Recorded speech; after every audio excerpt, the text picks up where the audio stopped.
One of the fun things about the Backyard Farmer Garden is we get to experiment, show you what is possible in the landscape.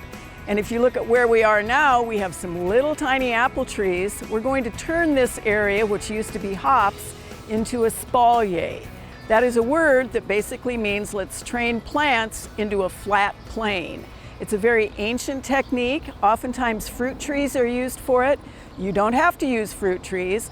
I've seen witch hazel, I've seen willow, any sort of a tree or a shrub that has very flexible branches, especially when they're young. So these started life as bare root trees, and they kind of looked a little bit like a bare root apple tree, and then we did some major pruning on these. They have responded by putting on really good growth.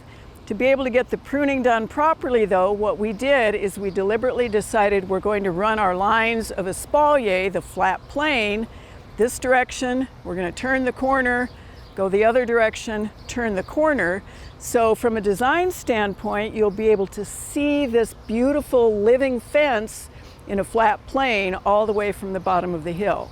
People espalier for a couple of reasons beyond the pure aesthetics of creating a piece of living art. That would be a very narrow space. You get sunlight on both sides, so if you're actually wanting the fruit, you get fruit if it's a fruit tree.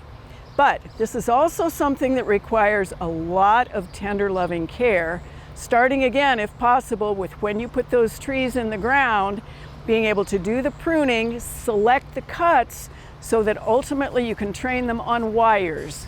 And that's what will happen. We don't have the wires set yet, but you'll see the wires, then we will guide those new branches against the wires. We will tie them, we'll clip, we'll prune, we'll continue to do this for the entire life of the espalier up here.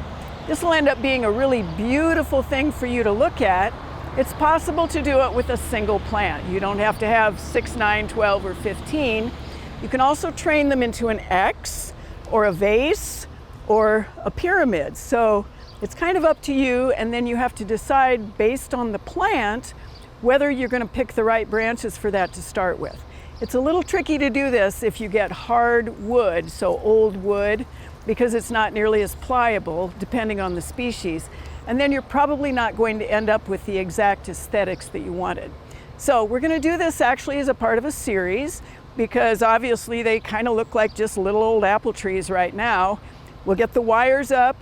Come next year, we'll show you again how we've pruned, what we've done, how we've begun to train. 2 or 3 years later, you'll see a beautiful espalier sitting up here where the hops were.